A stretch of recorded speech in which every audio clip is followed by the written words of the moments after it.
నమస్తే, welcome to four sides TV. నేను విజయ్. ప్రపంచ యాత్రికుడు నా అన్వేషణ. ప్రస్తుతం ఈ పేరు మన తెలుగు రాష్ట్రాల్లో విపరీతంగా వైరల్ అవుతోంది. ఇతను గతంలో కూడా హిందూ దేవుళ్ళపైన లేకపోతే భారత సంస్కృతి పైన అనేక రకాలైనటువంటి అనవసర కామెంట్స్ చేశాడని ఇటు హిందూ సంఘాలు కావచ్చు, ఇక్కడ ఉన్నటువంటి తెలుగు వాళ్ళు కావచ్చు పెద్ద ఎత్తున విమర్శలు చేశారు. ఈ నేపథ్యంలోనే సీత పైన, ద్రౌపది పైన చేసినటువంటి కొన్ని కించపరిచేటువంటి వ్యాఖ్యలకు సంబంధించి, ఇంకా చెప్పాలంటే జుగుప్సాకరమైనటువంటి వ్యాఖ్యలకు సంబంధించి తెలుగు రాష్ట్రాల్లో అనేక మంది పోలీస్ స్టేషన్లకు వెళ్ళి స్వచ్ఛందంగా కంప్లైంట్ ఇవ్వడంతో ఇతడి ఇన్స్టాగ్రామ్ అకౌంట్ని మెటా సంస్థ తొలగించింది పూర్తిగా. నిజానికి ఇటు యూట్యూబ్ కూడా తొలగించాలనేటువంటి ఒక డిమాండ్ కూడా బలంగా వినిపిస్తోంది. ఇతడికి ఉన్నటువంటి 1.5 మిలియన్ ఫాలోవర్స్ ఈరోజు దాదాపుగా 1.2 వరకు చేరుకున్నారు. అంటే దాదాపు 30 లక్షల మంది లేకపోతే ఇంతమంది ఫాలోవర్స్ని కూడా అతను కోల్పోవడం జరిగింది. అయితే ఇప్పటికీ కూడా నాన్ వేష్ ఈ అంశానికి సంబంధించి ఇన్స్టాగ్రామ్ పోయిన తర్వాత కూడా బత్తాయిలు అంటూ ఒక రకమైనటువంటి వ్యాఖ్యలు చేస్తూ ఇటు హిందువులను కావచ్చు లేకపోతే భారత సంస్కృతిని కావచ్చు పదే పదే కించపరుస్తున్నాడు అనేది స్పష్టంగా కనిపిస్తోంది. అండ్ ఇదే అంశానికి సంబంధించి మనతో పాటు డిస్కస్ చేయడానికి శ్రీరామ్ గారు సిద్ధంగా ఉన్నారు. అండ్ శ్రీరామ్ గారు, అంటే మనం ప్రారంభించే ముందు ఒక్కసారి అన్వేష్ ఏం మాట్లాడాడు ఏంటి, ఇన్స్టాగ్రామ్ అకౌంట్ని తీసేసిన తర్వాత ఆ వీడియో చూసిన తర్వాత మనం లైవ్లోకి వెళ్దాం. ఒక్కసారి ప్లీజ్ ఆ వీడియో ప్లే చేయండి. నమస్తే అందరికీ. నా ఇన్స్టాగ్రామ్ ఛానల్ ఏదైతే ఉందో అది పోయిందండి. నేను చాలా బాధపడుతున్నాను. అంటాననుకున్నారా బత్తాయిలు? రూపాయి రాని ఇన్స్టాగ్రామ్ ఇంకైతే పోతే ఇట్టిన ఇప్పుడు మీరు జాగ్రత్తగా వినండి బత్తాయిలు. ఈ 2 చేతులు నా 2 ఇన్స్టాగ్రామ్స్ అనమాట. ఈ 2 కాళ్ళు నా 2 యూట్యూబ్ ఛానల్ అనమాట. నా బాడీ ఏదైతే ఉందో ఫేస్బుక్ అనమాట. ఈ 5ని నడిపించేది తెలివైన బుర్ర. ఎంతమంది కుక్కల్ని నిద్ర లేకుండా చేస్తున్నానే బత్తాయిల్ని, ఆ బుర్ర. సో ఇప్పుడు మీరు ఏం చేశారు? ఈ బత్తాయిలందరూ కలిపి ఈ చెయ్యిని ఎరగొట్టేశారు. ఇంకో చెయ్యి ఉంది, 2 కాళ్ళు ఉన్నాయి, నడుచుకుంటూ వెళ్ళిపోతాను. ఇప్పుడు ఈ ఇన్స్టాగ్రామ్ని కూడా ఎరగొట్టేశారు. 2 కాళ్ళు ఉన్నాయి, పరిగెత్తుకుంటూ వెళ్ళిపోతాను. ఇప్పుడు ఈ కాలు తీసేశారు. ఒంటి కాలు ఉంది, ఒంటి కాలుతో వెళ్ళిపోతాను. ఇప్పుడు ఆ 2 కాళ్ళు తీసేశారు. బాడీ ఉంది, దేకుంటూ వెళ్ళిపోతాను. బాడీ కూడా తీసేశారు. తల ఉంది, మాట్లాడుకుంటూ వెళ్ళిపోతాను. సో నేను దొరికితే తెయ్యాల్సిందేంటి? అలా సంభాజీ మహారాజ్కి ఎగురుతుంది కదా తల, అలా ఎగరాలన్నమాట. నేను ఎవరిని దేకనని తెలిసి ఇన్స్టాగ్రామ్ పోయింది, అది పోయింది, ఇది పోయింది. పనికొచ్చే పనులు చెయ్యను. నాకేమైనా ఉపయోగం ఉందా ఇన్స్టాగ్రామ్తో? నేను ఏమైనా ప్రమోషన్స్ చేశానా? ఏదైనా లింక్ ఇచ్చానా? నేను ఎవరినైనా మోసం చేశానా? నాకెందుకు ఇన్స్టాగ్రామ్ ఫాలోవర్స్ ఉంటే ఏంటి, పోతే ఏంటి? అది ఇంపార్టెంట్. యూట్యూబ్ లాస్ట్ మంత్ 8 లక్షల బ్యాంక్ బ్యాలెన్స్ నుంచి ఎంత 1,09,00,000 లాభమా? అది ఇన్స్టాగ్రామ్ ఉంటే ఎత్తి పోతే ఏట. ఇదిగో వినాయకుడి మీద ప్రమాణకం చేసి చెప్తున్నాను, 2026 భర్త ఆయన క్షమించేదే లేదు. సత్యం అల్లా కూడా చెప్పిండా. నిద్ర లేనివ్వను, మీకు నిద్ర పట్టదు. 2026 నరకము చూపిస్తాను, నరకము. నేను ఎవరిని దేకను. ఫస్ట్ ఆఫ్ ఆల్ నేను ఎవరిని దేకను. నువ్వు గుర్తుపెట్టుకో. నాకు కావాల్సింది ఏంటి? ఆరోగ్యం. అది దాచుడు, ఆరోగ్యమే మహాభాగ్యం. వీళ్ళందరూ పోతేటి ఉంటేట్రా, మనుషులే ప్రాణాలే పోతున్నాయ్యా. ఓకే బగునరా? రేపు నుంచి రోజు వీడియో వస్తుందా? నమస్తే అందరూ. Right, yes. త్వరగా శ్రీరామ్ గారు చూశారు కదా, అంటే అదే అహంకారపు ధోరణి అనేది స్పష్టంగా కనిపిస్తోంది. గతంలో పరమ పావనైనటువంటి సీతామాత పైన మనందరం కూడా పతివ్రతలుగా భావించేటువంటి ద్రౌపది మాత పైన చేసినటువంటి కామెంట్స్ ఇప్పటికీ అందరికీ ఇంకా గుర్తున్నాయి. అవి ఎందుకు ప్లే చేయలేదంటే అవి ప్లే చేసి మనల్ని మనం అవమానించుకోవడం ఎందుకు అనేటువంటి ఉద్దేశంతో అవి ప్లే చేసే ప్రయత్నం కూడా నేను చేయలేదు. కాకపోతే ఇన్స్టాగ్రామ్ మొత్తం తొలగించిన తర్వాత ఇంకా అదే ధోరణితో మాట్లాడుతున్నటువంటి అన్వేషణ చూశారు. అసలు ముందు నుంచి ఏం జరుగుతోంది అన్వేష్ విషయంలో? ఎందుకు ఈ విధంగా విషం చిమ్మేటువంటి ప్రయత్నం చేస్తున్నాడు? మీ అభిప్రాయం ఏంటి? ఏదో కొంచెం పిచ్చి పెట్టినట్టుందండి. పిచ్చి అంటే టెక్నికల్ గా పిచ్చి కాదు. టెక్నికల్ గా పిచ్చి అంటే మళ్ళీ తప్పించుకుంటాడు. నాకు పిచ్చి ఉందని చెప్పి అదో సర్టిఫికేట్ తీసుకొచ్చి. అంటే వీడికి ఒళ్ళు బలుపు బాగా పెరిగింది. ఈ దేశంలో లేడు కదా, నన్ను ఏ చట్టాలు ఏం చెయ్యలేవు అని వీడు అహంకారంతో విర్రవీగుతున్నాడు. నీకు అంత సీన్ లేదురా అని చెప్పి ఇప్పుడు పోలీసులు ఆల్రెడీ ఇన్స్టాగ్రామ్ క్లోజ్ చేయించి, నీకు అంత సీన్ లేదబ్బాయి, నువ్వు ఎక్కడున్నా సరే పట్టుకుంటాము అవసరమైతే అని చెప్పి చూపించారు. ఈ సందర్భంగా నేను ముందుగా తెలంగాణ పోలీసుల్ని అభినందిస్తున్నాను. ఎందుకంటే తెలంగాణ పోలీసులు తీసుకున్న చర్యల వల్లే ఇది సాధ్యమైంది. ఇప్పుడు వాడి ఆఖరిలో కోరుకున్నాడు, వాడు ఒక చెయ్యి పోతే ఇంకో చెయ్యి, కాలు, చెయ్యి ఏవో చెప్పాడు కదా, అవన్నీ వాడి కోరిక ప్రకారమే అన్నీ చేస్తాం, ఏం ఇబ్బంది లేదు. ఇప్పుడు ఒక చెయ్యి పోయింది అని వాడు చెప్పాడు, ఆ తర్వాత ఇంకో చెయ్యి తీసేస్తాం, వాడి భాషలో చెయ్యి. ఆ తర్వాత కాళ్ళు 2 ఏవో చెప్పాడు కదా యూట్యూబ్లని, ఆ 2 కాళ్ళు తీసేస్తాం. ఆ తర్వాత ద్రౌపది మాతను అన్నందుకు ఏం జరిగింది కీచకుడికి? అప్పుడు ఏదైతే ఎలాగ గుండెని చీల్చిందో, ఆ భీముడు ఎలా గుండెని చీల్చాడో వీడికి ఫేస్బుక్ ఏదో చెప్పాడు, ఆ బాడీని కూడా చీల్చేస్తాం. వాడికి ఏం ఇబ్బంది లేదు, వాడు ఏదైతే కోరుకున్నాడో చివరికి వాడు దాంతోనే మిగులుతాడు. ఈ రోజు వాడు ఏదైతే వీడియోలో కోరుకున్నాడో ఖచ్చితంగా అవన్నీ చేసి చూపిస్తాం. తర్వాత తలకాయ తీసేయాలని చెప్పాడు, అది కూడా చేసేస్తాం వాడి భాషలో. అంటే యూట్యూబ్ తీసేస్తాం, ఫేస్బుక్ తీసేస్తాం, తర్వాత ఇన్స్టాగ్రాములు తీసేస్తాం. ఆ తర్వాత వాడి తలకాయ తీసేయడం అంటే ఈ దేశానికి తీసుకొచ్చి ఈ దేశంలో ఖచ్చితంగా 7 ఊచలు లెక్క పెట్టిస్తాం. వాడికి కోరుకున్న, ఈ రోజు ఏదైతే కోరుకున్నాడో వాడు కోరుకున్న ప్రతిదీ వాడికి జరిగేలాగా చేస్తాము. పైన తదాస్యాదులు ఉన్నారు, అబ్బాయి నువ్వు వెనకాల, నువ్వేదో అల్లా కూడా వెనకాల, నువ్వు మాట్లాడేటప్పుడు వెనకాల అల్లా కూడా ఏదో నిన్ను ఓకే చేశాడని చెప్పావు, ఏం కూడా అది చెప్తున్నావు. నువ్వు ఏదైతే కోరుకున్నావో కాలు పోతే చేయకపోతే అని అవన్నీ జరుగుతాయని నీకు వెనకాల నువ్వు చెప్పినట్టే వెనకాల నుంచి ఏదో వినపడినట్టుంది సౌండ్, మంచిదే. నీ చేతిలో ఉన్న వినాయకుడు కూడా నువ్వు మాట్లాడినప్పుడు తదాస్తు అన్నాడు, నీకు అవన్నీ తీసేస్తాం, ఏం ఇబ్బంది లేదు. కాబట్టి ఏంటంటే శ్రీరామ్ గారు, సరే ఎవరో పరాయి వ్యక్తి అన్నాడు, లేకపోతే ఈ ధర్మాన్ని పాటించినటువంటి వ్యక్తి అన్నాడు అంటే ఒక అర్థం ఉంది. ఇక్కడి నుంచే వెళ్ళాడు, ఇదే ధర్మంలో ఉన్నటువంటి వ్యక్తే, మొత్తం కూడా చిన్నప్పటి నుంచి సంస్కృతిలోనే పుట్టి పెరిగాడు. సరే విదేశాలకు వెళ్ళాడు, యాత్రికుడిగా ఉన్నాడు, ఒక యూట్యూబ్ స్టార్ట్ చేసుకున్నాడు, అంతవరకు ఫైన్. కానీ టార్గెటెడ్గా పదే కామెంట్స్ చేయడం, ఇది మొదటిసారి కాదు. సీతామాత పైన, ద్రౌపది పైన కామెంట్స్ చేయడం, అంతకుముందు కూడా ఇదే ధర్మానికి సంబంధించినటువంటి కామెంట్స్ చేశాడు. రిపీటెడ్గా చేయడం, కావాలనే మాక్ చేయడం, కావాలనే రెచ్చగొట్టే ప్రయత్నం చేయడం, అంటే ఏ ఉద్దేశం వద్దంది, దేనికి ఇదంతా, ఎలా చూడాల్సి ఉంటుంది? ఉద్దేశపూర్వకంగా చేస్తున్నాడు అనేది చాలా క్లియర్గా అర్థమవుతోంది. అంటే కొంతమందికి ఫాలోవర్స్ ఒక స్టేజ్కి వచ్చిన తర్వాత ఒక పైత్యం వచ్చేస్తుంది, మన మించిన వాడు లేడు, మనం ఏం చెప్పినా నడుస్తుంది అనేది వస్తుంది. అట్లా చేసే ఐబొమ్మ రవి పరిస్థితి ఏమైపోయిందో చూసాం మనం. ఐబొమ్మ రవి పోలీసులను ఛాలెంజ్ చేశాడు, ఎందుకు అవసరం ఉంది? అసలు అవసరం లేదు, అతను పనేది అతను చేసుకుంటే సరిపోయేది, పోలీసులను ఛాలెంజ్ చేయాల్సిన అవసరం లేదు. ఐబొమ్మ రవి ఛాలెంజ్ చేసేసరికి ఏ పరిస్థితి వచ్చింది? ఇప్పుడు వీడు కూడా అదే పని చేస్తున్నాడు. రావణాసురుడు కూడా ఇలాగ అందరినీ ఛాలెంజ్లు చేసి చివరికి మట్టి కరిచిపోయాడు. ఇప్పుడు వీడు కూడా అందరినీ ఛాలెంజ్ చేస్తున్నాడు. ఛాలెంజ్లో కూడా ఇప్పుడు ఆల్రెడీ వాడికి దెబ్బలు తగలటం స్టార్ట్ అయిన ఏంటంటే అహంకారం అనేది ఉంటుంది సార్. అహంకారం అనేది పూర్తి స్థాయిలో వ్యక్తిని పతనం చేసేదాకా వదలదు. ఇప్పుడు వీడు అదే స్టేజ్లో ఉన్నాడు. నేను ఇక్కడ లేను కదా, నన్ను పోలీసులు ఏం చేయలేరు, మహా అయితే ఏమవుతుంది, ఇన్స్టాగ్రామ్ క్లోజ్ చేస్తే ఏముంది, యూట్యూబ్ నుంచి కదా నాకు ఎక్కువ డబ్బులు వస్తున్నాయి, యూట్యూబ్ ఉంది కదా అనుకుంటున్నాడు. ఖచ్చితంగా నేను తెలంగాణ పోలీసులు కోరుతున్నాను, ఖచ్చితంగా ఆ యూట్యూబ్ ఛానల్స్ని కూడా మీరు ఇమీడియట్గా క్లోజ్ చేయించే ప్రయత్నం చేయండి. ఇది కాకుండా ఆంధ్రప్రదేశ్ పోలీసులు ఈ సందర్భంగా ఆంధ్రప్రదేశ్ పోలీసులు ఏం చేస్తున్నారనేది నాకైతే అర్థం కావట్లేదు.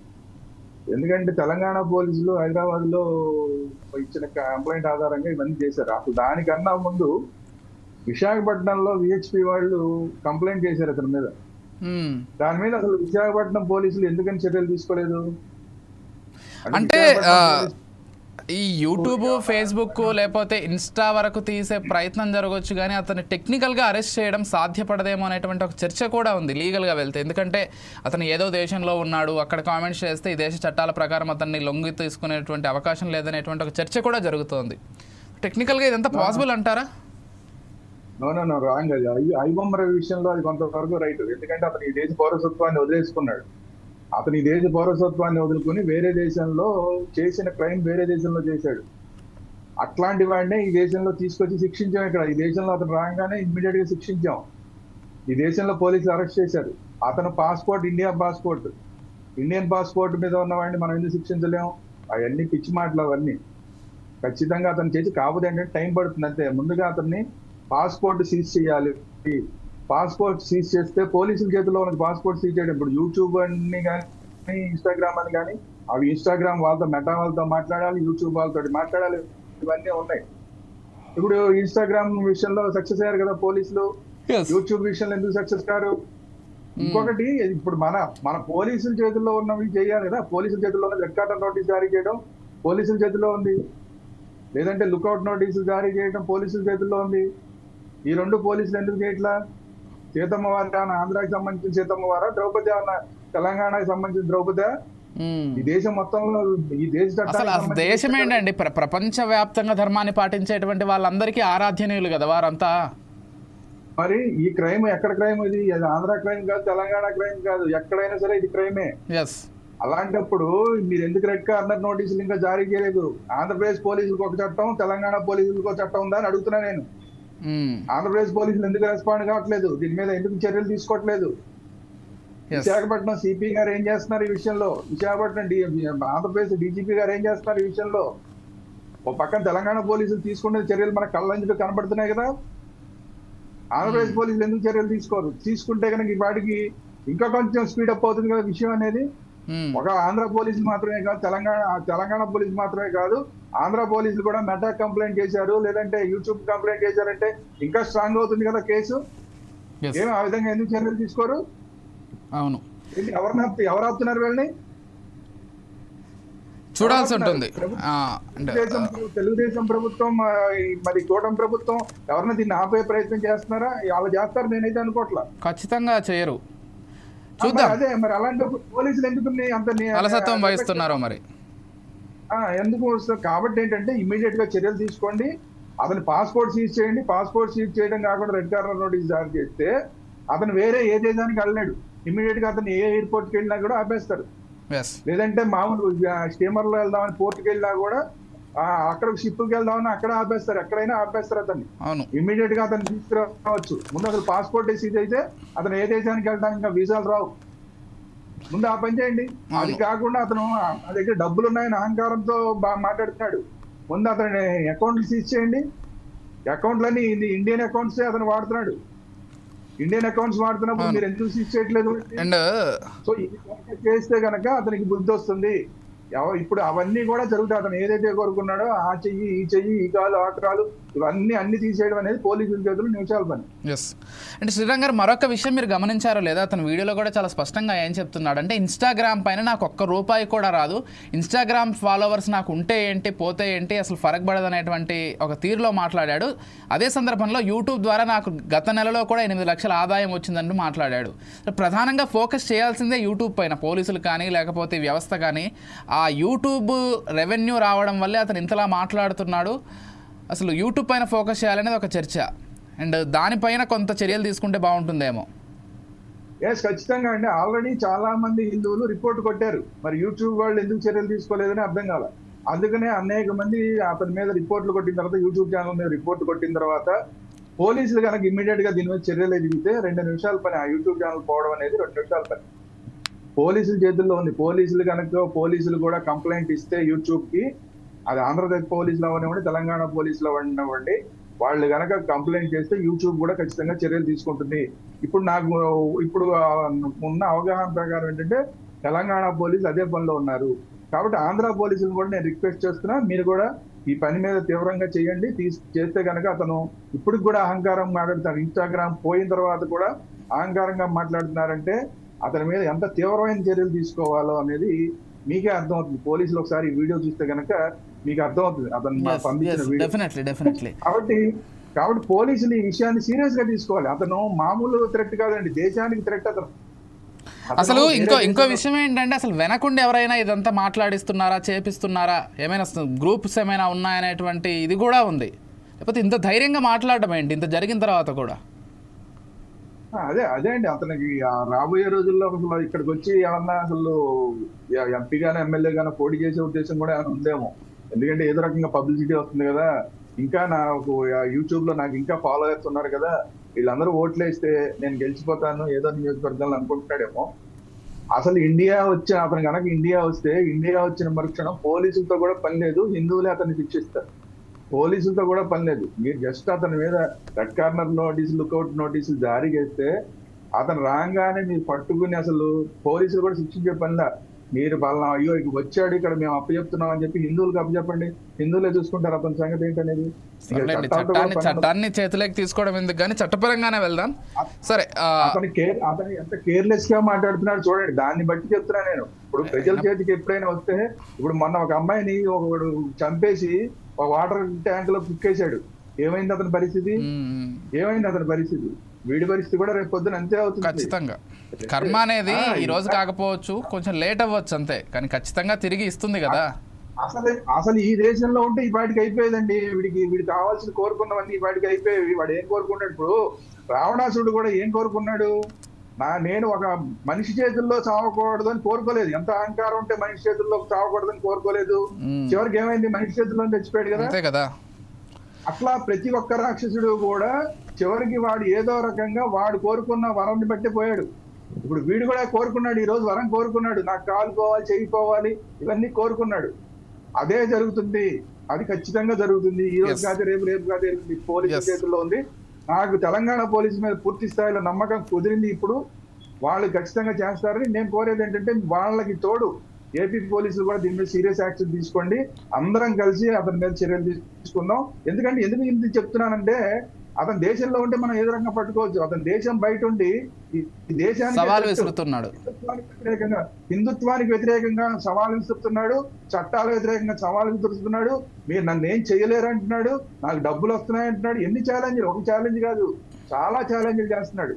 కాబట్టి ఏంటంటే, ఇలాంటి వాళ్ళని ఎట్టి పరిస్థితుల్లో ఊరుకోకూడదు. వాడు ఏదైతే కోరుకున్నాడో ఆ శిక్ష వాడికి పడేదాకా మనం విశ్రమించకూడదు. ఓకే.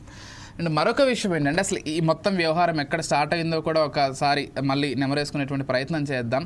సరే, ఆ యాక్టర్ శివాజీ ఏదైతే అమ్మాయిలకు సంబంధించి ఒక కామెంట్ చేశారు, చాలామంది ఖండించారు. నేను కూడా ఆ స్టేజ్ పైన అటువంటి కామెంట్స్ చేసి ఉండకూడదు అనేటువంటి విషయాన్ని కూడా భావ ప్రకటన స్వేచ్ఛ ఉంది కూడా మనందరం కూడా చెప్పాం. అతను కూడా చెప్పాలనుకున్నాడు, అన్వేష్ కూడా చెప్పాలనుకున్నాడు. చెప్పే క్రమంలో అనవసరంగా హిందూ దేవుళ్ళను తీసుకురావడం, హిందూ దేవతలను తీసుకురావడము, ఇంకోటి ఏంటంటే స్త్రీలకు సంబంధించి ఇతను ఏదో పోరాటం చేస్తున్నాననేటువంటి ఒక ముసుగులో స్త్రీలను అత్యంత అసభ్యంగా మాట్లాడతాడు. శివాజీ తల్లిని కావచ్చు, లేకపోతే శివాజీకి సంబంధించినటువంటి వ్యక్తుల్ని కావచ్చు, స్త్రీలను ఉద్దేశిస్తూ ఆ భాష ఆ పదజాలం నేను ఇక్కడ ఉపయోగించలేను, కానీ స్త్రీలను టార్గెట్గా చేస్తూనే మళ్ళీ మాట్లాడతాడు. స్త్రీల తరపున మాట్లాడుతున్నా అని చెప్తున్నటువంటి ఇతను స్త్రీలకు సంబంధించి స్త్రీలను అసభ్యంగా మాట్లాడుతుంటే అసలు ఎలా అర్థం చేసుకోవాల్సి ఉంటుంది? అండ్ ఆ చూసేటువంటి వాళ్ళు కనీసం ఆ ఇంగిత జ్ఞానం లేకుండా అతనికి సపోర్ట్ చేయడం కొంతమంది ఎలా చూడాల్సి ఉంటుంది? అతను టోటల్ పర్వర్టెడ్ క్యాండిడేట్ అండి. అతను పర్వర్షన్ తోటి ఉన్నాడు. అతను ఆ పర్వర్షన్ని అర్థం చేసుకోలేక ఇలాంటి పర్వర్షన్ నచ్చేవాడు కొంతమంది ఉంటారు. అతనికి మీరు చూస్తే లేడీస్ చాలా మంది ఫాలో అవుతున్నారు. అతనిలో లైవ్ లో వచ్చి లేడీస్ మాట్లాడుతుంటారు. మరి వాళ్ళంత పర్వర్టెడ్ మనుషులని మనం అనుకోవాలి. ఒక పర్వర్టెడ్ మనిషి అమ్మవార్లను తిట్టిన తర్వాత కూడా లేడీస్ ని ఈ విధంగా తిడుతున్నాడని తెలిసిన తర్వాత కూడా మరి లేడీసే వచ్చి మాట్లాడుతున్నారంటే వాళ్ళెంత పర్వర్టెడ్ అంటే, సమాజాన్ని ఏ విధంగా ఇతను రాంగ్ ట్రాక్ పట్టిస్తున్నాడో చూసుకోండి. ఇతన్ని బయట వదిలేస్తే చాలా ప్రమాదం, మొత్తం సమాజాన్ని భ్రష్టు పట్టిస్తాడు. ఇతను హిందూ ధర్మానికి వ్యతిరేకంగా పూర్తిగా పనిచేయడానికి సిద్ధపడిపోయాడు. ఎందుకంటే అతను చదివిన స్కూల్ ఏదో చెప్పాడు, ఆ స్కూల్ ప్రభావం ఏదో ఇతని మీద పడినట్టుంది. సో ఇతను వేరే వేరే దేశాలు తిరిగినప్పుడు ఎవరెవరో కలుస్తారు కదా, వాళ్ళందరి ప్రభావం ఇతని మీద పడినట్టుంది. ఈ రోజు అతని పరిస్థితి ఏంటంటే, ఇండియాకి చాలా దూరంగా ఉన్నాడు, చాలా సంవత్సరానికి దూరంగా ఉన్నాడు. అందువల్ల హిందూ సమాజం ప్రభావం అతని మీద తగ్గి వేరే వాళ్ళ ప్రభావం బాగా పెరిగిపోయింది.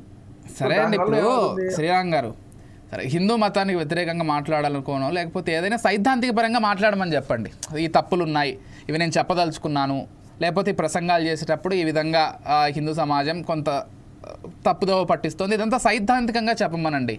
కానీ హిందూ దేవీ దేవతలను తిట్టడము, లేకపోతే ప్రసంగాలు చేసేటువంటి ప్రవచనకారులను తిట్టడం చాలా బాధ అనిపించింది అందరికీ. ఎక్కడ అంటే గరికపాటి గారికి సంబంధించి ఆయన పైన వ్యక్తిగతమైనటువంటి దూషణలు చేయడం, ఎక్కడా కూడా ఆయన సమాజానికి హితంగా చెప్తూ ఉంటారు. ఇంకా ఏంటంటే, ఒకవేళ హిందూ మతంలో ఏవైనా తప్పులు ఉన్నా కానీ గరికపాటి గారు చాలా బహిరంగంగానే ఎత్తి చూపుతూ ఈ తప్పులు జరిగాయి, ఈ పని సరిచేసుకుందాం, మనం ఇలా ముందుకు వెళ్దాం, స్త్రీలను కొంత అణిచివేయడం జరిగింది, అవన్నీ కూడా మనం సరిచేసుకొని ముందుకు వెళ్ళాలని గరికపాటి గారు చాలా ఓపెన్గా చెప్తారు. అటువంటి వ్యక్తికి సంబంధించి కూడా లకారాలు ఉపయోగించి చాలా నీచంగా మాట్లాడాడు. దానికి సంబంధించి కూడా ఆయనకి చాలామంది సపోర్ట్ చేశారు. అయినప్పటికీ కూడా ఆ వ్యాఖ్యల్ని, అంటే అన్వేష్ మాట్లాడినటువంటి వ్యాఖ్యల్ని కూడా సపోర్ట్ చేసినటువంటి వాళ్ళు కొంతమంది ఉన్నారు. కొంతమంది లెఫ్ట్ వింగ్ వాళ్ళు ఓపెన్గానే జర్నలిస్టుల పేరుతోటి సపోర్ట్ చేసినటువంటి వీడియోస్ కూడా చూసాం మనం. ఎలా చూడాలి ఆ అన్వేషణ కానీ, లేకపోతే అతనికి సపోర్ట్ చేసినటువంటి ఫాలోవర్స్ని కానీ, అతని సపోర్ట్గా వీడియోలు చేసినటువంటి వాళ్ళకి సంబంధించి కావచ్చు, ఎలా చూడాల్సి ఉంటుంది? హిందూ మతం మీద ద్వేషం అండి, హిందూ ధర్మం మీద ద్వేషం వీళ్ళందరికీ. అందువల్ల ఏ అవకాశం దొరికినా అలాంటి అవకాశాన్ని వదులుకోరు. ఇలాంటి వాడు ఎవడన్నా దొరికితే వీడిని ఒక కార్డుగా ఉపయోగించుకుని వాళ్ళు ఆడుకోవడానికి చూస్తారు. ఇతను అడ్డం పెట్టుకుని ఇతని భుజాల మీద నుంచి హిందూ ధర్మం మీద దాడి చేయొచ్చు అనేది మిగతా మీరు చెప్పిన లెఫ్ట్ వింగ్ మీడియా కానివ్వండి, లెఫ్ట్ వింగ్ కి సంబంధించిన కొంతమంది పనికి మంది సన్నాసులు యూట్యూబ్ ఛానల్స్ పెట్టుకున్న వాళ్ళు ఉన్నారు. వాళ్ళందరూ కూడా చేసేది ఇతను లాంటి వాళ్ళు మాట్లాడినప్పుడు ఇతను ఏం తప్పు చేశాడు, తప్పు మాట్లాడింది ఏముంది అని మాట్లాడితే ఇతని భుజం మీద నుంచి హిందూ ధర్మం మీద కాల్పులు జరిపే ప్రయత్నం.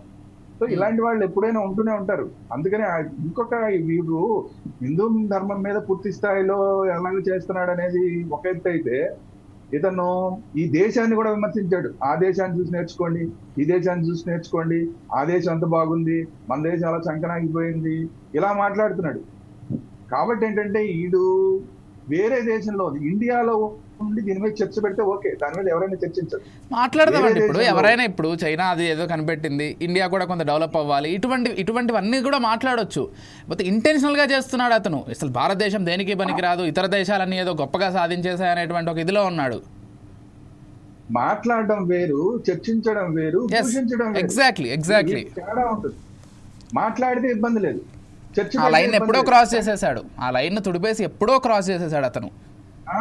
అక్కడ వస్తుంది ప్రాబ్లం. హిందూ ధర్మం ఈ దేశాన్ని దూషిస్తున్నాడు, ఈ దేశం పనికిరాని దేశం అంటున్నాడు, ఈ దేశాన్ని నేను రానంటున్నాడు, నా పిల్లల్ని దేశంలో ఉండనివ్వని అంటున్నాడు. వాడికి అసలు పిల్లలే లేరు, పెళ్ళే లేదు, అది ఎప్పుడు జరుగుతుందో తెలియదు.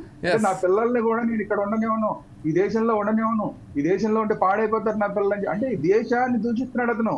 అవును, ఈ దేశాన్ని దూషిస్తున్నప్పుడు దేశద్రోహం కేసు పెట్టాలా అక్కర్లేదు అతని మీద? పోలీసులు ఆ విధంగా ఎందుకు చర్యలు తీసుకోవట్లేదు? అంటే ఇది రాష్ట్రాలు కాదండి, నన్ను అడిగితే దేశవ్యాప్తంగా నేషనల్ వైడ్ ఒక అంశంగా తీసుకొని కేంద్ర ప్రభుత్వం కూడా చర్యలు తీసుకోవాల్సినటువంటి అవసరం ఉందేమో అనిపిస్తుంది. ఇప్పుడు పోలీసులు చర్యలు తీసుకుంటే అదే అవుతుందండి. పోలీసులు ఇమ్మీడియట్ గా అసలు నెక్స్ట్ అతన్ని పాస్పోర్ట్ రద్దు చేయాలంటే కేంద్ర ప్రభుత్వం దగ్గరికి వెళ్ళాలి, అతని మీద రెడ్ కార్నర్ నోటీస్ దాడి చేయాలంటే నేషనల్ లెవెల్లో అతని మీద చర్యలు తీసుకోవాలి. కాబట్టి పోలీసులు తీసుకునే చర్యలు ఆటోమేటిక్ నేషనల్ లెవెల్ తీసుకెళ్లిపోతాయి ఈ విషయాన్ని. అందువల్ల అంటే పోలీసుల చేతుల్లో ఉంది ఇదంతా కూడా, పోలీసుల చేతిలో దేశద్రోహం కేసు. ఇప్పుడు అతని మీద చిన్న చిన్న కేసులు ఏవో పెట్టారు, కానీ దేశద్రోహం కేసు పెట్టాలి అతని మీద.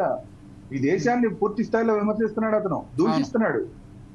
కాబట్టి దేశద్రోహం కేసు పెట్టాలి. దేశద్రోహం కేసు పెడితే ఆటోమేటిక్ గా అతని మీద ఈ లుకౌట్ నోటీసులు, రెడ్ కార్నర్ నోటీసులు ఆటోమేటిక్ జారీ అయిపోతాయి.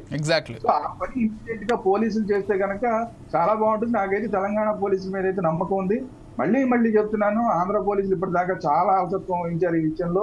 ఇప్పటికైనా ముందుకు వచ్చి ఆంధ్ర పోలీసులు కూడా తెలంగాణ పోలీసులు సపోర్ట్ గా ఇతని మీద చర్యలు తీసుకోవాలి. యూట్యూబ్ కి ఇమీడియట్ గా ఆంధ్ర పోలీసులు కూడా లెటర్లు రాసే కార్యక్రమం చేయాలి. అలాగే ఇతని పాస్పోర్ట్ ని సీజ్ చేయడం, ఇతని బ్యాంక్ అకౌంట్స్ సీజ్ చేయడం చేస్తే కనుక ఆటోమేటిక్ గా వీడిని ఎట్టి పరిస్థితుల్లో ఈ దేశానికి లాక్కు రావడం పెద్ద సమస్య కాదు. సో పోలీసులు ఆ విధంగా చర్యలు తీసుకుంటారని నేనైతే ఆశిస్తున్నాను. ఓకే, మరొక విషయం ఏంటంటే ఇతను స్త్రీలకు సంబంధించి ఈ దేశంలో స్త్రీలకు ఏదో అన్యాయం అయిపోతుంది అనేటువంటి చర్చ లేవనెత్తాడు. సరే, ఇతనేమైనా శుద్ధపూస లేకపోతే ఇతనేమైనా మంచోడా అని మనం ఒక్కసారి కొంత వెనక్కి వెళ్ళి చూస్తే, ఇతను స్వయంగా ఇతని నోటితో ఒక వీడియోలో ఏం చెప్పాడంటే, నేను ఒక మైనర్ బాలికను 14 ఏళ్ళు 15 ఏళ్ళు నాకు తెలియదు, ఆ మైనర్ బాలికను లైంగికంగా అనుభవించానంటే ఒక వీడియో చేశాను ఇతను. అది కూడా చాలా గొప్పగా చెప్పుకున్నాడు, నేను ఇది చేశాను అని చాలా గొప్పగా చెప్పుకున్నాడు. అంటే ఇటువంటి వ్యక్తులు కూడా సమాజానికి లేకపోతే ఎదుటి వాళ్ళకి ఏదో చెప్పే ప్రయత్నం చేస్తున్నారు చూడండి. అది హాస్యాస్పదం అనాలో, లేకపోతే మీరు అన్నట్లుగా మొదట్లో ఒక పదం వాడారు పిచ్చి పట్టిందా అని, ఏం చెప్పాలో కూడా అర్థం కావట్లేదు. ఎలా చూడాల్సి ఉంటుంది? చెప్పాను కదండి, పర్వర్షన్ క్యాండిడేట్ ఇతను. ఏ విషయంలో అయినా పూర్తి స్థాయిలో పర్వర్టెడ్ క్యాండిడేట్. 14 ఏళ్ళు కాదు, 3 ఏళ్ళు పిల్లతో అయినా సరే వాడు అలాగే వ్యవహరిస్తాడు. వాడు పర్వర్షన్ క్యాండిడేట్. పైగా తర్వాత ఏం చెప్తున్నాడు, ఆ విషయం అందరూ చెప్తాం కానీ అమ్మో ఇదేది పెద్ద కేసు ఎలా ఉంది, ఈ 14 ఏళ్ళ అమ్మాయి అంటే కనుక విదేశాల్లో కనుక ఇది పెద్ద కేసు అవుతుంది, అక్కడ కూడా పెద్ద కేసు అవుతుంది, ఎందుకు వచ్చింది అని చెప్పి అమ్మాయికి నేను డబ్బులు సహాయం చేశాను తప్ప ఆ మిగతా పనులు ఏమి చేయలేదని మళ్ళీ ఇంకొక వీడియో పెడుతున్నాడు. అందువల్ల అంటే ఏంటంటే ఏదో రకంగా తప్పించుకునే ప్రయత్నం. ఇప్పుడు వేరే దేశాలు అక్కడ తిరగట్లేదు చూడండి. వేరే దేశాలు తిరగకపోవడానికి కారణం ఏంటి, ఎక్కడ ఏ ఎయిర్పోర్ట్ లో ఎవరు ఆపేస్తారో అని ఇది భయం. రెడ్ కార్నర్ నోటీస్ జారీ చేసిన విషయం వీడికి తెలియదు కదా ఒకవేళ జారీ చేస్తే. కాబట్టి అందుకని వీడు మానేసి నేను అసలు మిగతా దేశాలను తిరగడం మానేశాను అని చెప్పి మాట్లాడుతున్నాడు. ఇప్పుడు ఎంతసేపు ఆ మలేషియా చుట్టుపక్కల తిరుగుతున్నాడు. సో అందువల్ల నేను అంటున్నా, ఇలాంటి పర్వర్షన్ క్యాండిడేట్ బయట ఉంటే 14 ఏళ్ల పిల్ల కాదు 3 ఏళ్ల పసిపాపకు కూడా డేంజరే ఇలాంటి వాడితో. ఏదో నా చేతిలో డబ్బులు ఉన్నాయంటాడు, నా చేతిలో డబ్బులు ఉన్నాయి, ఆ దేశ చట్టాలు నాకు సపోర్ట్ చేస్తున్నాయి, నా ఇష్టం వచ్చినట్టు చేస్తాను అంటాడు. కానీ వాడు చేసేది ఇండియా పాస్పోర్ట్ మీద చేస్తున్నాడు ఈ వ్యవహారం అంతా. ఇండియా పాస్పోర్ట్ మీద చేస్తున్నాడు అంటే, ఇండియా పాస్పోర్ట్ మీద తిరిగేవాడు చేస్తున్నాడు అంటే ఒక ఇండియన్ చేస్తున్నట్టు లెక్క. ఇండియన్ వెళ్ళి వేరే దేశాల్లో ఇలాంటి కార్యక్రమాలు చేస్తున్నాడంటే ఇండియాకి దేశ ప్రతిష్టకు కదా. మరి ఇండియాకు దేశ ప్రతిష్టని చెడగొడుతున్నది మనమా వాడా? ఎగ్జాక్ట్లీ. మరి అలాంటప్పుడు అతని మీద చర్యలు తీసుకోవాలి కదా. ఒక ఇండియన్ వెళ్ళి వేరే దేశాలకు పనిగట్టుకుని అక్కడ ఆడపిల్లలతో ఇట్లాంటి వ్యవహారాలు చేస్తున్నాడంటే ఎంత అప్రతిష్ట అది ఈ దేశానికి. అసలు ఇండియా అంటే అసలు ప్రపంచం అంతా ఎట్లా గుర్తిస్తుంది? ఒక చీర కట్టుకున్న ఆడపిల్ల, ఒక ఇక్కడ ఉన్న కుటుంబ వ్యవస్థ, వీటిని కదా గౌరవించేది. వీడు వాటన్నిటినీ కాదని వేరే ఇంప్రెషన్ ని మొత్తం దేశాల్లో చూపించి ఇండియన్స్ అంటే ఇవి వెధవలాగా ఉంటాడు అని అందరికి అనిపించేలా చేస్తున్నాడు వాడు. సో ఆ విధంగా చూసినా కూడా ఒక బ్యాడ్ అంబాసిడర్ వీడు భారతదేశానికి ఒక బ్యాడ్ అంబాసిడర్. అందువల్లనే ఇమీడియట్ గా వాడికి పాస్పోర్ట్ ని సీజ్ చేసి అసలు వాడిని యువతలు ఇక్కడ లాక్కురావాలి, ఇక్కడ శిక్షించాలి. లేదంటే అచ్చోసిన లాగా ఆయన బయట వదిలేసాం అనుకోండి, నేను ఇండియన్ అంటాడు, నేను భారతీయుని అంటాడు, నేను హిందువుని అంటాడు, నేను ఇండియా పాస్పోర్ట్ మీద బతుకుతాను అంటాడు, నేను ఇండియాకి ట్యాక్సులు కడుతున్నాను అంటాడు. అంటే వీడు మాటికి ఏం చెప్తున్నాడు? నేను ఇండియాకి ట్యాక్సులు కడుతున్నాను, ఇండియా పాస్పోర్ట్ మీద ఉన్నానని చెప్పడం ద్వారా ఏం చేస్తున్నాడు? ఇండియా వాళ్ళు నేను అని చెప్పి వేరే దేశాల్లో ఇలాంటి పనులన్నీ చేసి ఇండియా వాళ్ళు ఇలా ఉంటారని పరువు తీసే కార్యక్రమం చేస్తున్నాడు. వాడు అన్ని రకాలుగాను ఇండియా పరువు తీయడానికి, భారతీయుల పరువు తీయడానికి, హిందువుల పరువు తీయడానికి, హిందూ దేవీ దేవతల పరువులు తీయడానికి ఇది ఒక పనిగా పెట్టుకున్నాడు. అలాంటి వాడిని మనం చూస్తూ ఎలా ఊరుకుంటాం? ఇన్ని తప్పులు చేస్తున్నాడు, 1 కాదు 2 కాదు.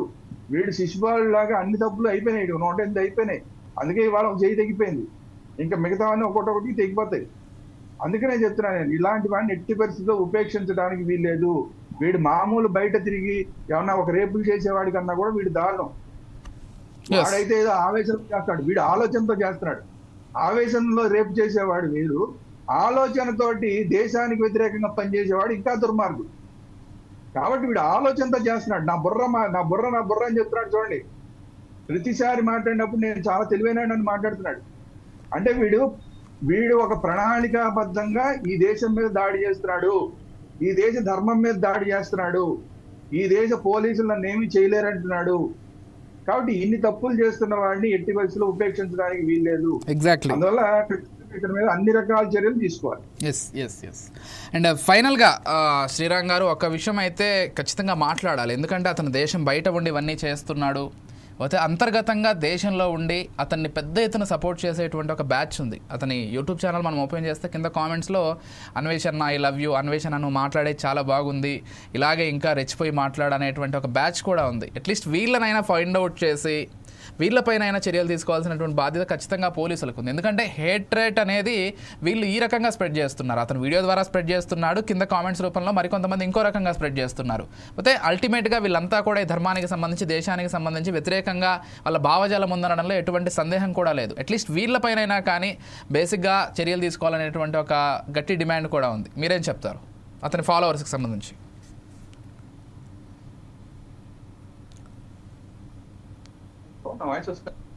శ్రీరామ్ గారు చెప్పండి. వినిపిస్తుంది, చెప్పండి. అదే అంటున్నా, మీరు చెప్పినట్టు ఆ భావజాలం ఈ కామెంట్లు పెట్టే వాళ్ళని కనుక మనం చేయాలంటే కనుక మన చట్టాలు పెద్దగా మనకి ఉపయోగపడవు. ఎందుకంటే ఇప్పుడున్న చట్టాల ప్రకారం భావ ప్రకటన స్వేచ్ఛ కిందకి వచ్చేస్తుంది. భావ ప్రకటన స్వేచ్ఛ ఒక లెవెల్ వరకు ఉంటే బాగుంటుందండి. అది దేశాన్ని అగౌరవపరుస్తుంటే, లేకపోతే ఒక సమాజాన్ని అగౌరవపరుస్తుంటే అది భావ ప్రకటన స్వేచ్ఛ కిందకి రాదు. అది ఈవెన్ పోలీసులకు తెలుసు, చట్టాలు కూడా అదే చెప్తున్నాయి. ఎవ్రీథింగ్ హ్యాస్ సమ్ లిమిటేషన్స్ అండి, లిమిట్స్ క్రాస్ చేయకూడదు కదా. కరెక్టే, కానీ మన వాళ్ళు చర్యలు తీసుకోవడం, అసలు కామెంట్ చేసేవాడి మీద చర్యలు తీసుకునేలాగుంటే అసలు ఆ ఛానల్ ఎగిరిపోతుంది కదా. ముందు అసలానే చేసేస్తారు కదా పోలీసులు, అసలు వాడి మీద చర్యలు తీసుకోవట్లేదు, ఇంకా కామెంట్ చేసే వాళ్ళ మీద ఎక్కడ చర్యలు తీసుకుంటారు? కాబట్టి మన చట్టాలని మనం ఉపయోగించుకునే విధానం కూడా, మనకి ఉన్న చట్టాలు వాటిని ఉపయోగించే విధానం కూడా ఇక్కడ చాలా వరకు ప్రాక్టికాలిటీకి వచ్చేసరికి కొంత ఉపేక్షకు గురవుతాం. కొంతమందినేమో అరెస్ట్ చేస్తున్నారు, కొంతమందినేమో చూసి చూడనట్టు వదిలేస్తున్నారు. ఈ ద్వంద్వ విధానం అనేది పనికిరాదు. ఎవరు తప్పు చేసినా తప్పు చేసినట్టే. అంతే కదా. వాడికి బూతులు తిట్టేవాడిని అన్న నువ్వు ఇంకా బాగా తిట్టు అని మాట్లాడుతున్నారంటే మరి వాళ్ళ మీద చర్యలు తీసుకోవద్దు. వాళ్ళు కూడా అతన్ని వాళ్ళు ఇన్ఫ్లుయెన్స్ చేస్తున్నారు, ఒక క్రిమినల్ ని తయారు చేస్తున్నారు. వాళ్ళు ఇంకా వాళ్ళు కామెంట్ చేసే వాళ్ళందరూ కలిసి ఒక క్రిమినల్ కి ఎంకరేజ్ చేయడం ద్వారా ఒక క్రైమ్ ని జరిగేలాగా చేయడంలో వాళ్ళ పాత్ర కూడా ఉంది. ఖచ్చితంగా ఉంది, నేను అదే చెప్తున్నా. అందువల్ల ఏంటంటే అలాంటి వాళ్ళందరినీ కూడా ఖచ్చితంగా చర్యలు తీసుకోవడానికి మన చట్టాలు ఉన్నాయి. కానీ వాళ్ళు మనం ఉపయోగించట్లా, మన పోలీసులు దాన్ని ఉపయోగించట్లా. నేను చెప్పేది కూడా అదే, మనం ఉన్న చట్టాలని పదులు పెట్టండి, వీళ్ళందరినీ అరెస్ట్ చేయండి, వీళ్ళందరి మీద చర్యలు తీసుకోండి. అన్నిటికన్నా ముఖ్యంగా మూలం ఎవరైతే ఉన్నాడో వాడి మీద చర్యలు తీసుకోండి. వాడిని తీసుకొచ్చి ఈ దేశ ప్రజలకు అప్పచెప్పండి, లేదంటే చట్టాల ప్రకారం వాడిని మీరు శిక్షించండి. చట్ట ప్రకారమే చేద్దాంలేండి, చట్టం ఎవరు అసలు చట్ట ప్రకారమే చేయాలి. ఖచ్చితంగా బౌండింగ్ హిందువులు ఎప్పుడూ కూడా చట్టానికి కట్టుబడి ఉంటారు. లేదంటే ఈ దేశంలో ఇన్ని దాడులు జరుగుతున్నా ఇంత ప్రశాంతంగా హిందువులు ఉండరు. కాకపోతే ఏమంటున్నామంటే మీరు ఒకవేళ మీ వల్ల కాలేదంటే అప్పుడు హిందువులకు చెప్పండి. హిందువులకి భగవద్గీత ఒక స్పష్టమైన చట్టాన్ని ఇచ్చింది. భగవద్గీత చాలా స్పష్టమైన చట్టాన్ని ఇచ్చింది. మనం ఈ రాజ్యాంగం ఈ చట్టాలు పెట్టుకోకముందే చాలా స్పష్టమైన చట్టాన్ని ఇచ్చింది. ఆ చట్టాన్ని హిందువులు అమలు చేయడానికి ఏ మాత్రం వెనకాడు. Right, thank you so much Sriram గారు. థ్యాంక్ యూ సో మచ్ అండి, పార్టిసిపేట్ చేసి అన్ని విషయాలపైన మీ తరపున మాట్లాడినందుకు అండ్ ఒక విషయాన్ని మన ప్రజలకు కూడా అర్థమయ్యేలా వివరించే ప్రయత్నం చేసినందుకు థ్యాంక్ యూ సో మచ్ అండి. ఖచ్చితంగా అన్వేషణకు సంబంధించి ఇప్పటికైనా కానీ ప్రభుత్వాలు సరైనటువంటి నిర్ణయం తీసుకోవాలి. పోలీస్ వ్యవస్థ అతన్ని ఎలాగైనా సరే భారతదేశానికి రప్పించి న్యాయపరంగా అతనికి పడాల్సినటువంటి శిక్ష వేయాలని శ్రీరామ్ గారు అయితే డిమాండ్ చేస్తున్నారు. అండ్ ఖచ్చితంగా నాన్వేషణ కూడా ఏదో చెప్పే ప్రయత్నంలో భాగంగా అదే స్త్రీల తరపున నిలబడుతున్నానని చెప్పే ప్రయత్నంలో భాగంగా అదే స్త్రీలను అవమానించడం, లేకపోతే హిందీ దేవతలను అవమానించడం కావాలనే టార్గెటెడ్గా చేస్తున్నారనేటువంటి ఒక విమర్శ కూడా పెద్ద ఎత్తున ఉంది. చూద్దాం మరి రాబోయే అతి కొద్ది రోజుల్లో పోలీసులు దీనికి సంబంధించి మరింత ముందుకు వెళ్ళి అతన్ని భారతదేశానికి రప్పించే ప్రయత్నం చేస్తారా, అతని యూట్యూబ్ పైన ఫోకస్ పెట్టి దాన్ని క్లోజ్ చేయించేటువంటి ప్రయత్నం ఏమైనా జరిగేటువంటి అవకాశం ఉందా, ఇవన్నీ కూడా సమీప భవిష్యత్తులో చూడాల్సింది. ఇది వాళ్ళ special discussion. Keep watching 4 Sides TV.